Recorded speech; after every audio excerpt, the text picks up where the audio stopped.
नमस्कार दोस्तों, मैं शिव कुमार जीएसपीसी चैनल में आपका स्वागत करता हूँ। मैं आज आरके देसाई 2019 के जितने भी प्रीवियस ईयर के मैथ क्वेश्चन हैं उनको आज बारी बारी से करवाने वाला हूँ। पहला क्वेश्चन जैसे किसी वस्तु को 440 रुपये में बेचने पर उसी वस्तु को 1000 रुपये में बेचने पर प्राप्त लाभ के 60% की हानि होती है, तो उसी वस्तु का क्रय मूल्य ज्ञात कीजिए। मान लीजिए किसी वस्तु को हम 440 रुपये में बेचते हैं, 440 रुपये में बेचते हैं और उसी वस्तु को हम अगर 1000 रुपये में बेचते हैं, अगर 1000 रुपये में अगर हम बेचते हैं जो मुझे लाभ होता है, अगर 440 रुपये में उसको बेचते हैं जो मेरे को हान होती है, मेरी जो हान है इसके लाभ के मान लीजिए लाभ 10 रुपये को, अगर मान लीजिए इसको 1000 रुपये बेच दिए, मान लीजिए अगर मेरे को 10 रुपये का लाभ हुआ तो इसका 60% मेरे को 440 रुपये में जो बेचेंगे उसके हान के बराबर होगा, उसके हान के बराबर होगा। तो चलिए करते हैं। मान लीजिए कोई वस्तु को वस्तु एक्स मान लेते हैं, उसको 440 रुपये में बेचते हैं, जो मेरे को हान प्राप्त होता है अगर उसी वस्तु को 1000 रुपये में बेचते हैं, उसी वस्तु को 1000 रुपये में बेचते हैं तो जो मेरे को लाभ प्राप्त होता है उसका जो 60% मेरे हान के बराबर होगा। 60 बटे 100 एक्स माइनस 440 बराबर 1000 माइनस एक्स 6 बटे 10। अब क्या हो जाएगा यहाँ 10x माइनस 4400 बराबर 6000 माइनस एक्स माइनस 6x। अच्छा एक्स माइनस में है तो बराबर की इस तरफ आएगा तो प्लस हो जाएगा, यहाँ हो जाएगा 16x, यहाँ 4400 माइनस में बराबर उस पर जाएगा तो प्लस हो जाएगा 6000 प्लस 4400 16x बराबर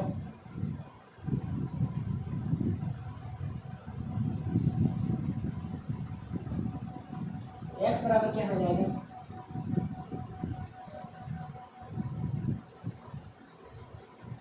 यहाँ 16 ग्राम है तो बराबर कुछ साइड ले लेंगे तो आगे चला जाएगा, 16 हो गया।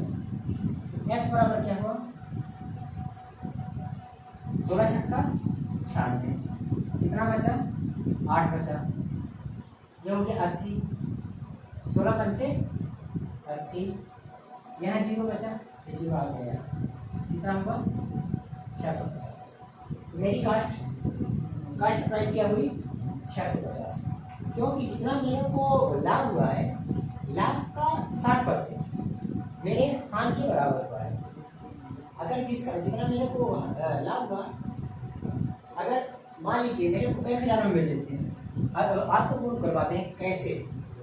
मान लीजिए मेरा कॉस्ट प्राइस कितना हुआ 650, मैंने बेचा कितने में बेचा 1000 में, मेरे को प्रॉफिट कितना हुआ 350 का, 350 तो मेरे को प्रॉफिट हुआ है। इसका 60% निकालते हैं, 350 का 60% निकाल देते हैं, कोई दिक्कत नहीं।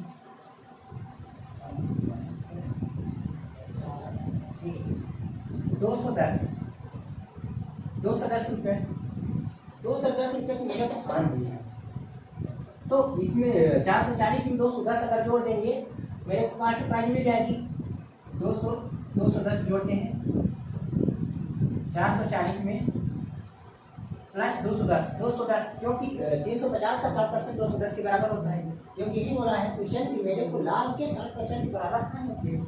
तो 350 रुपये मेरे को प्रॉफिट हुआ, उसका अगर 60% निकालते हैं तो 210 रुपये होता है, और मेरे को अगर 440 रुपये में अगर बेचते हैं तो मेरे को हानि होती है। कितने की हानि हुई, इसके प्रॉफिट के 60% के बराबर मेरे को हानि हुई, तो 60% कितना होता है 210 रुपये होता है। तो 440 प्लस 210 बराबर कितना हो जाएगा 650 रुपये। तो कास्ट प्राइस कितनी हुई 650। चलिए नेक्स्ट क्वेश्चन करते हैं।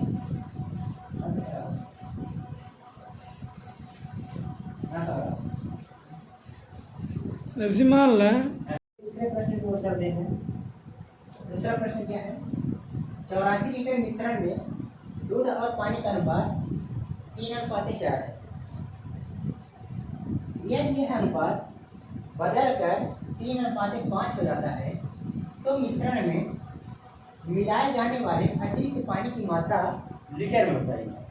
मान लीजिए 84 लीटर का कोई एक मिश्रण है। मान लीजिए एक डिब्बा है, उसमें क्या है 84 लीटर दूध और पानी मिलाकर 84 लीटर इस डिब्बे में है। मान लीजिए 84 लीटर इस डिब्बे में दूध और पानी मिलाकर है, कोई दिक्कत नहीं। अगर हम इस 84 लीटर दूध और पानी के मिश्रण में हम कुछ पानी डालते हैं, क्या है कि अगर पानी डालेंगे तो उसका क्या है पानी, मान लीजिए कुछ लोग क्या है पानी डालते हैं 84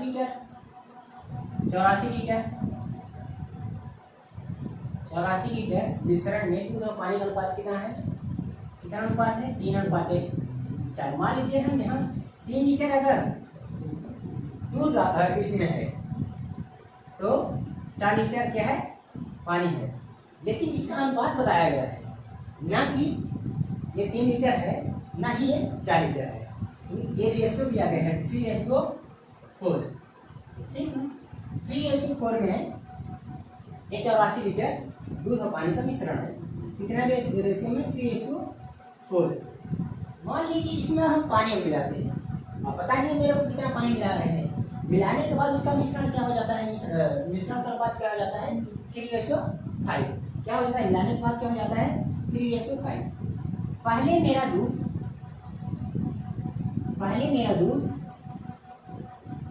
3:1 में था, अभी मेरा दूध 3:1 में है, लेकिन मिलाया क्या गया है? पानी मिलाया गया है। तो क्या है 4 से 1 बढ़ा है। 1 का मान कितना है मेरे को नहीं पता। 1 का मान मेरे को नहीं पता, तो 7 का मान पता है ना? 7 का मान पता है, क्योंकि ये जो मिश्रण है 3:4 में है और इस 3:4 का मान कितना है? 84 लीटर। इस 84 लीटर मिश्रण में 3:3 में दूध है और 4 में पानी है, कोई दिक्कत नहीं। 7 मेरे को 1 का मान चाहिए, कितना मिलाया गया पानी? 7 एकम 7, 7 दूनी 14।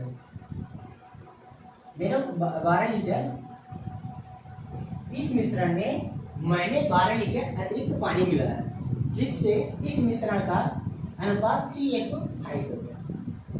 कोई दिक्कत नहीं है ना?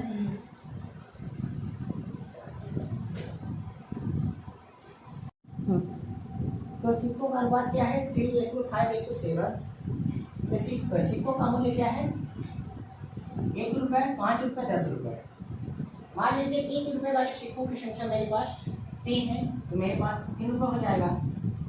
5 रुपये वाले सिक्कों की संख्या मेरे पास 5 है, तो मेरे पास कितना हो जाएगा? 25 रुपये। 10 रुपये वाले सिक्कों की संख्या मेरे पास 7 है, तो मेरे पास कितना हो जाएगा? 70 रुपये। टोटल इनका जोड़ते हैं तो कितना हो जाता है? 98 रुपये।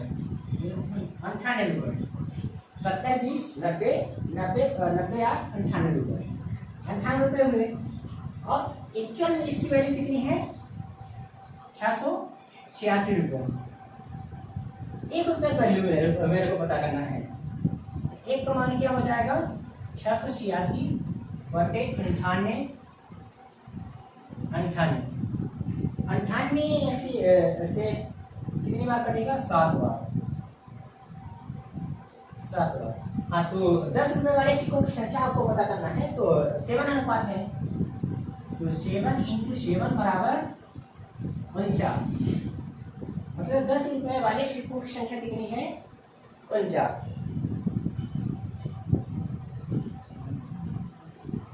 ठीक हो? अब लगा लो।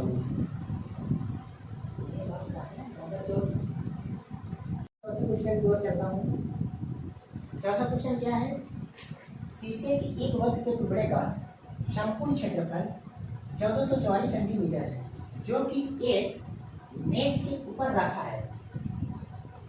मेज और शीशे के टुकड़े की धार के बीच की चौड़ाई 9 सेंटीमीटर है तो मेज की लंबाई बताइए। तो क्या है, एक शीशे का एक वर्गाकार टुकड़ा है, शीशे का एक वर्ग के आकार का शीशे का एक टुकड़ा है। इस शीशे का क्षेत्रफल कितना है, 1444। तब वर्ग का क्षेत्रफल क्या होता है, ए स्क्वायर, क्योंकि वर्ग की जो चारों भुजाएं होती हैं बराबर, आपस में बराबर होती हैं। उसका क्षेत्रफल अगर निकालना हो तो वर्ग का क्षेत्रफल क्या होता है, वर्ग का क्षेत्रफल क्या होता है, ए स्क्वायर, भुजा का स्क्वायर, ए स्क्वायर क्या होता है, भुजा का स्क्वायर बराबर कितना है, 1444 सेंटीमीटर। 1444 सेंटीमीटर। अब मुझे भुजा ज्ञात करनी है। भुजा बराबर वर्ग की भुजा क्या हो जाएगी, वर्ग की भुजा ए बराबर क्या हो जाएगी, ए बराबर हो जाएगी, क्योंकि ए स्क्वायर का मान कितना है, क्षेत्रफल 1444, एक मान हो जाएगा अंडर रूट 1444। अब 1444 का अंडर रूट क्या होगा, चलिए निकालते हैं। अंडर रूट कैसे निकालते हैं, ये दो संख्या ले लीजिए, लास्ट की दो संख्या, ये 4 जो है, किन दो संख्याओं के वर्ग करने पर यूनिट डिजिट 4 आता है। किन दो संख्याओं का अगर वर्ग करते हैं, मान लीजिए 4 का वर्ग करते हैं तो 16 आता है, 8 का वर्ग करते हैं तो 64, और 2 का वर्ग करते हैं तो 8। यूनिट डिजिट मेरे को प्राप्त होता है। 2 का वर्ग करेंगे तो 8, 2 का वर्ग करेंगे तो 4, अब 8 का वर्ग करेंगे फिर भी मेरे को 64 जो है, 64 यूनिट डिजिट कितना है, 4। तो संख्या या तो पीछे 8 हो जाएगी या तो 4 होगी। अब कितना बचा, 14। 14 को कैसे करते हैं, ये 14 जो है किन दो संख्याओं के वर्ग के बीच में आता है, 14। 3 का वर्ग अगर मान लीजिए करते हैं कितना होता है, 9। 4 का वर्ग करते हैं कितना होता है, 16। ये जो 14 संख्या है 9 और 16 मतलब 3 के वर्ग और 4 के वर्ग के बीच में आते हैं। तो हम इसका क्या करेंगे, 3 ले लेंगे, 3। अब मेरे को एक ज्ञात करना है कि मेरे को पीछे 4 रखना है या 3 रखना है, 4 रखना है या 8 रखना है। इसके लिए मैं क्या करूंगा, 3 और 4 का गुणा करेंगे, 3 × 4 बराबर 12। ये संख्या छोटी है, यहाँ मैं छोटा मान रखा। अगर छोटी संख्या है मेरे को यहाँ छोटा मान रखा, जो 12 है, 12 यहाँ छोटा है, यहाँ बड़ा है 14, इसलिए पीछे हम संख्या 8 रखेंगे। 14 जो कि बड़ी है, बड़ी संख्या 12 से, इसलिए मैं पीछे 8 रखूंगा, कोई दिक्कत नहीं। ये बराबर कितना हो गया, ये बराबर 38। एक मान कितना हुआ, एक मान 38। अब मेरे को क्या ज्ञात करना है, मेज और शीशे के टुकड़े के धार के बीच की चौड़ाई कितनी है, 9 सेंटीमीटर। तो मेज की लंबाई ज्ञात करने के लिए क्या करेंगे, सबसे पहले मेज की लंबाई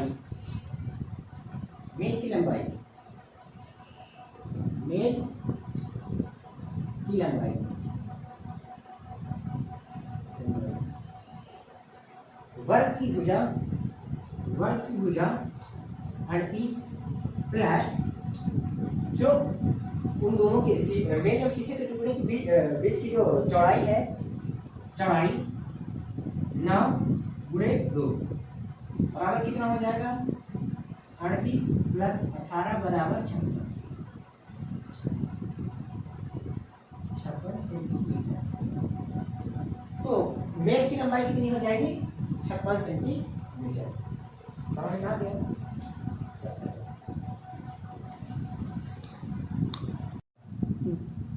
चलिए मैं 5वां क्वेश्चन की ओर चलता हूँ। 5वां क्वेश्चन क्या है, 240 मीटर लंबी पुल को पार करने में एक ट्रेन 57 सेकंड का समय लेती है। यदि वही ट्रेन एक संकेत बोर्ड को पार करने में 23 सेकंड का समय लेती है। एक संकेत बोर्ड है, अगर उसको ट्रेन पार करती है तो कितना टाइम लेती है, 23 सेकंड लेती है। अगर पुल को पार करती है जब ट्रेन, 204 मीटर को पूरे पार करती है तो 57 सेकंड लेती है। यदि वह संख्या कोड को पार करती है तो 23 सेकंड का समय लेती है। तो ट्रेन की लंबाई बताइए, वो भी मीटर में। देखिए क्या होता है कि अगर ट्रेन अपनी खुद की लंबाई अगर ट्रेन की खुद की अपनी लंबाई पार करने में कितना टाइम लगता है, 23 सेकंड। और 204 मीटर जो लंबी पुल है उसको पार करने में 57 सेकंड लग गया। तो क्या हो ट्रेन की लंबाई, ट्रेन की स्पीड निकालते हैं हमारी से। बड़ी 204 मीटर लंबी पुल को पार करने में ट्रेन को कितना टाइम लगता है। 204 मीटर लंबी पुल को पार करने में पुल को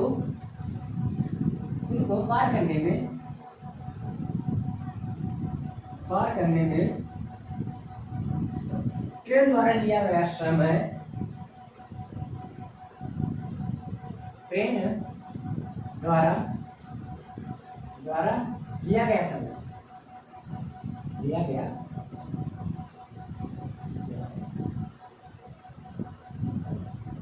अगर 204 मीटर लंबी पुल को पार करती है तो ट्रेन कितना टाइम लेती है, टाइम कितना लेगी 57 माइनस 23 को अगर घटा देंगे, क्योंकि खुद को पार करने में कितना टाइम लेती है 23 सेकंड, और 204 मीटर और खुद की लंबाई को पार करने में कितना टाइम लेती है 57 सेकंड। कोई दिक्कत नहीं। तो खुद 204 मीटर पार करने में कितना टाइम लेती है, 204 मीटर को पार करने में कितना टाइम लेती है 57 में 23 घटा के तो 34 होगा, 34 सेकंड। अब ट्रेन की अगर स्पीड हम निकालते हैं तो ट्रेन की स्पीड बराबर क्या होती है, स्पीड बराबर डिस्टेंस अपॉन टाइम होता है। डिस्टेंस कितना है 204 मीटर, डिस्टेंस कितना हुआ 204 मीटर, और टाइम कितना हुआ 34 सेकंड।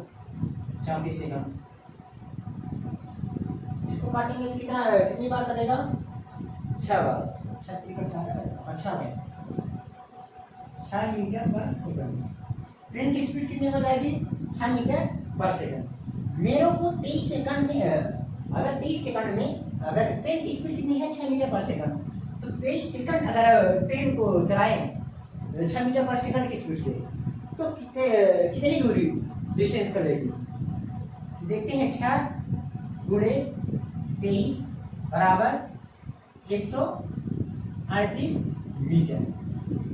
जो 138 मीटर है वो ट्रेन की खुद लंबाई है, ट्रेन की लंबाई 138 मीटर। ठीक,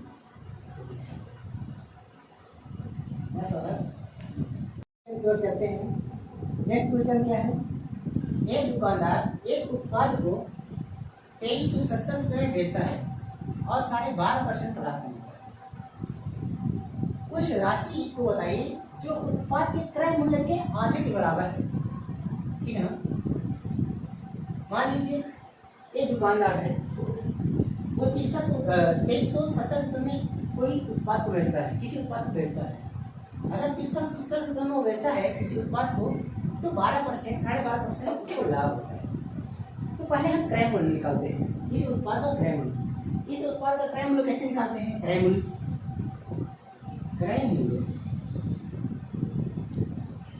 उत्पाद का क्रय मूल्य,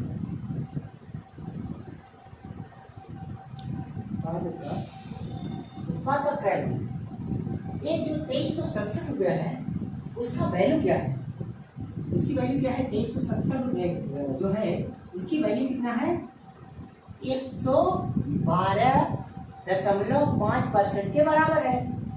112.5% के बराबर है।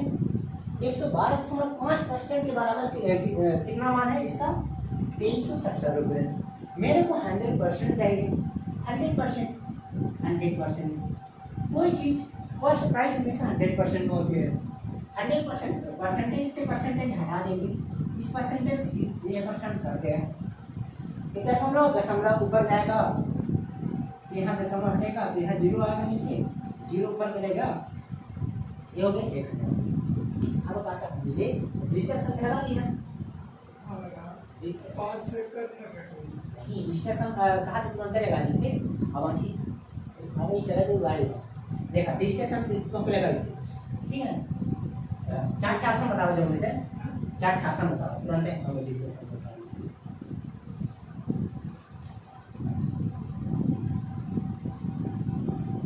बाकी इसे तुरंत निकाल दीजिए।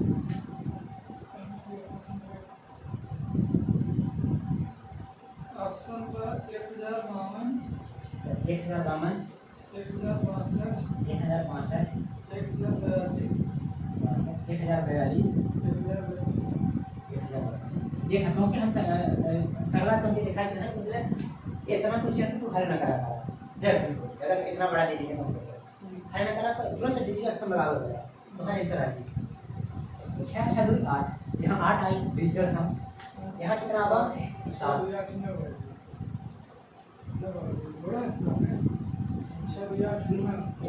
बोला है 1032 बोला है और 1042 तो 7 1 7 दूना मुझे और 5 1 6 एक दाम मुझे 6 7।